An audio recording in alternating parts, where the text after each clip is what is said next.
What's up, YouTube Nation? I'm the Coffee Bean Jim, and this is day 13 of the RPG A Day Challenge. And the question here is an experience that changed how I play. Now, I'm looking at this question as a way to maybe explain how I run a game, how I GM, rather than necessarily play. I mean, they're one and the same, I think. A GM plays as well, just as much as the players play, right? But what changed my entire style of running games and being the GM that I am now compared to what I used to be is kind of set. There's two instances really. So back in through the mid '90s and stuff, I played some D&D. AD&D Second Edition was out. The first thing I ever got, besides the black box, was a El-Qadim setting, and I remember my cousin and I would play that, and we wouldn't play much of a game. We would pick out monsters that we thought were cool. We'd kind of design like these little cheesy rooms that were full of traps and monsters, and basically just fight things and see if we somehow survived. So it really wasn't necessarily running a game as much as it was just beating the crap out of stuff and rolling dice and just goofing off, really. Up until around 99 is when I actually started running a game for a group of kids that I went to high school with. That was my senior year. And we played through like part of the winter and into the summer. Not really so much of a campaign, sort of. I mean, we did this and that, and we had a little bit of a story going on. They had characters that were ongoing and they were growing.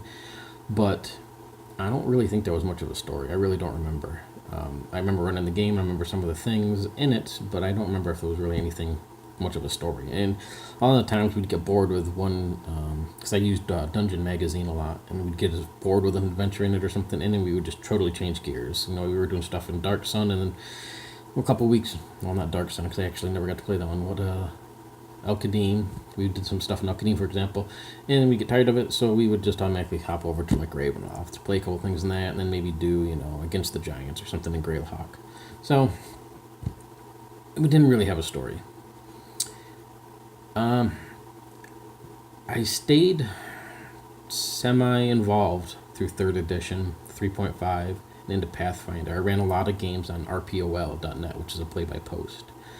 And while I was still a GM sort of role, it's much different than actually sitting at a table and running a game. And that made me look into the rules a little more. I had a lot more time to kind of work on how I set scenes, explained things, because I would be able to sit down for a half hour and I would be able to write out a post describing everything. So that was really good practice on helping me build my fundamentals of running a game. And then from 2000 and I'd say 2002, 2003, all the way up until about 4 years ago, I did the occasional RPOL game, and I did a very, very rarely I would do a game on what was called Open RPG, which is sort of like a Roll20, but it was an early version, or a different setup, but it was an earlier tabletop type simulator.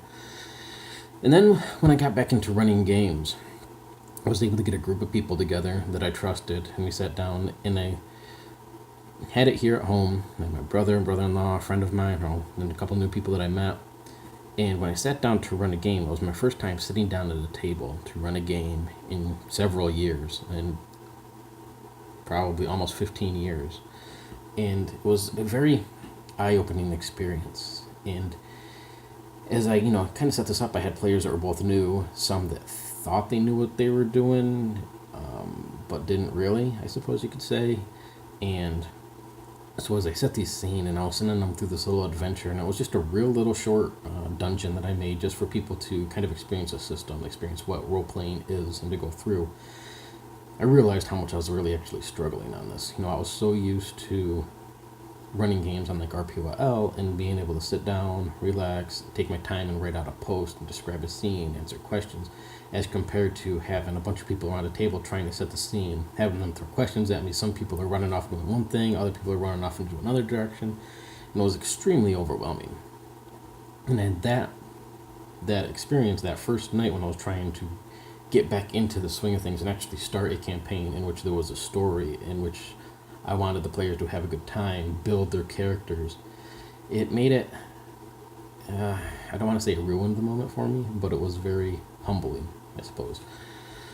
And, if there was a moment or an experience that changed how I play would have been that, because I looked at both what I expected out of them and didn't get, and that was, they're high intention, and I was expecting, them to get right into this and to listen along and basically let me railroad them, and it made it, and I realized that it doesn't work that way. So I had to completely shift gears. I went from having this huge area of prep and everything all set up and designed and the story all set up to pretty much just tossing it all in the garbage, saying screw it, and almost doing everything on a whim. I improved pretty much everything. And, it was that moment that I realized, the whole idea of GM prep, at least for me, I know it works for a lot of people, but it just didn't work for me. I spent probably a good 12 to 15 hours on this little dungeon and this first session set up. I was really confident this was all going to go, and then it just completely fell apart on me. So that moment is when I kind of realized that I had to take a step back and readjudge how I was going to run games at a table or a live game compared to running things on like RPOL.net. Secondly, I was in a game with a guy at a local shop, and it was sort of it was called it was D20 Modern. I don't remember if there was a setting for it or what it was. I just remember being D20 Modern back when the book came out and we were playing it, and it was one of the most, I don't want to sound rude, but boring games I have ever played. And it really kind of set me back on why I run games instead of playing games.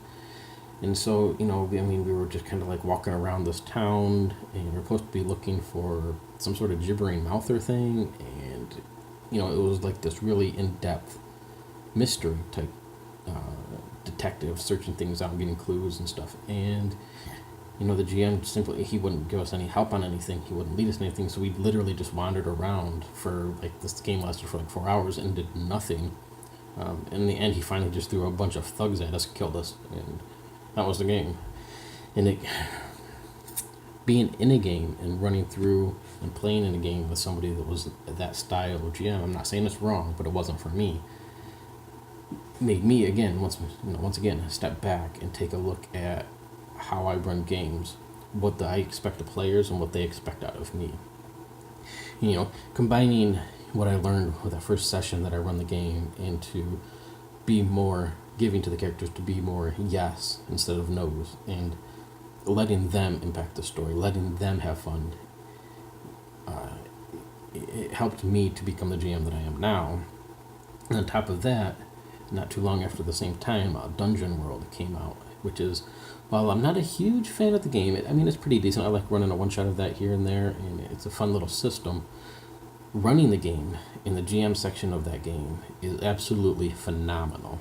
If somebody is out there who's looking to learn how to GM or wants to get into it, I would highly, highly suggest Dungeon World, just because of the way it's set up, with your 2d6s being fails, partial successes, and successes. It makes a GM think on their feet. There is no prep. It tells you not to prep, and it's all about being a fan of the characters, being a fan of the story that they're telling. In that game alone, I'm getting way off topic here, but that game alone completely changed how I GM as well. It's, like I said, the system, it's not a bad system by any means, and it's a pretty fun game. I'm not a huge fan of it. I don't play that often, but it's a good game. But the GM section and running the game for that, it's awesome.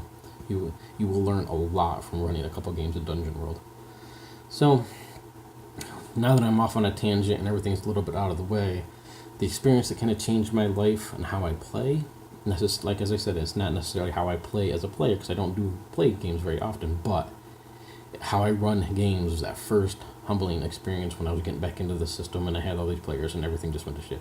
It was being in another Dungeon Masters game that I was not a fan of, and it kind of showed me what not to do instead of what to do.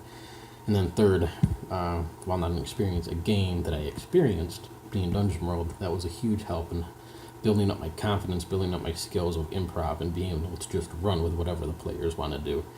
And the combination of those three, again, it doesn't change how I play as a player, but it changed how I play as a GM and how I run games.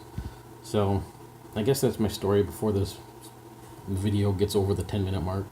So you guys have a great one. Keep rolling those D20s, and I promise I'll try and get this RPG a day thing back on track, 'cause I'm still way behind. So have a good one, guys.